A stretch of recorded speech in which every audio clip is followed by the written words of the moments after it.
Hello viewers, welcome to my channel. आज हम बात करेंगे स्मोकिंग एंड डेंटल हेल्थ। जो स्मोकिंग की वजह से अब आपके दांतों पे क्या असर पड़ता है। स्मोकिंग एक काफ़ी आजकल का फैशन ही बन गया है। मोस्ट ऑफ द यंगस्टर हैं वो स्मोक करना एक फैशन के तौर पे भी यूज़ करते हैं।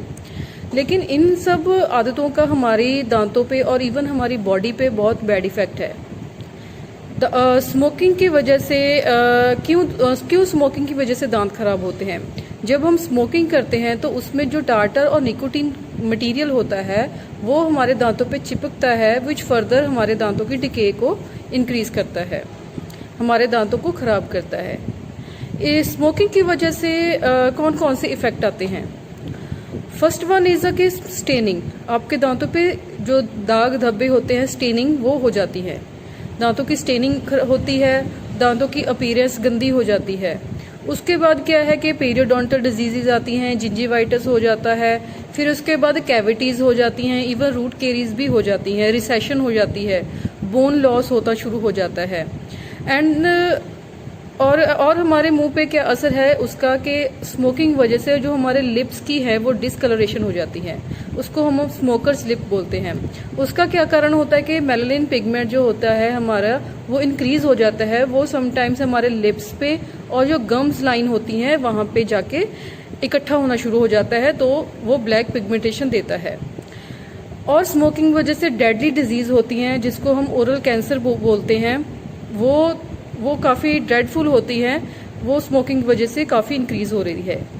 इवन के हम लोग कहते हैं कि इतना टाइम तो नहीं हुआ हमें स्मोकिंग करते, फिर भी हमें इतनी प्रॉब्लम अराइज होगी। कई बार पेशेंट हमें ये सब बोलते हैं। Even after 1 week of smoking, यदि आप 1 हफ्ता भी स्मोकिंग कर रहे हैं तब भी आपके मसूड़ों पे और आपके दांतों पे इफेक्ट शुरू हो जाएगा।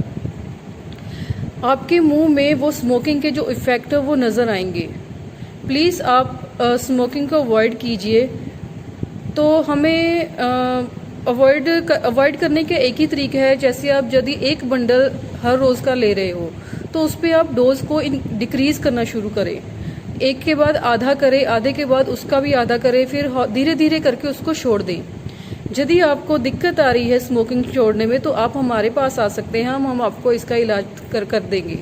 स्मोकिंग के लिए अपने आप को पहले स्ट्रॉन्ग करें छोड़ने के लिए, ठीक है। फिर उसके बाद आपका जो मेडिकेशन है वो असर करेगी। तो फिर क्या है, आपको यदि आपके पास आपको इतनी प्रॉब्लम्स अराइज हो गई हैं स्मोकिंग की वजह से, अपने डेंटिस्ट के पास जाइए, उनके पास रेगुलर विजिट्स लीजिए और डेंटल ट्रीटमेंट करवाइए। स्मोकिंग फर्स्ट ट्रीटमेंट जो होता है स्मोकिंग में स्केलिंग होता है। उसके बाद जो फीलिंग्स वगैरह करनी हो या रेस्टोरेशन हो, यदि सेंसिटिविटी है तो उसमें RCTs करनी पड़ती हैं। तो वो सारा ट्रीटमेंट आप करवाइए। देन यदि आपके मुंह में ओरल कैंसर की प्रॉब्लम अराइज हो गई है तो फर्स्ट ऑफ ऑल आपकी बायोप्सी होगी। उससे पता चलेगा कि आपका वो कौन सा कैंसर है, किस कैटेगरी में आता है। देन उसके बाद उसका फर्दर ट्रीटमेंट प्लान होगा। तो आप प्लीज़ स्मोकिंग को कम कीजिए, इवन के क्विट ही करिए स्मोकिंग को, ताकि आपके मसूड़े और मुंह तंदुरुस्त रहे। कई बार आपने देखा होगा कि जो गवर्नमेंट है वो भी स्मोकिंग पे पैकेट्स पे लिख के देती हैं smoking is injurious to health. तो हम लोग इन चीज़ों को इग्नोर करते हैं, स्मोकिंग करे जा रहे हैं। उनके पैकेट्स पे ऊपर इतनी सी फोटो बनी होती है कि कितने बड़े बड़े कैंसर हो जाते हैं। यदि कैंसर इतना एग्रेवेट हो जाए हमारे मुंह में तो इवन के हमारी हड्डी जो होती है मैंडिबल और मैक्सिला जो कहीं भी हो वो सारा पार्ट ही निकालना पड़ता है। तो आप खाने पीने की आपको दिक्कत फर्दर अराइज हो जाएगी। तो please quit the smoking and live a happy life. Thanks for watching me.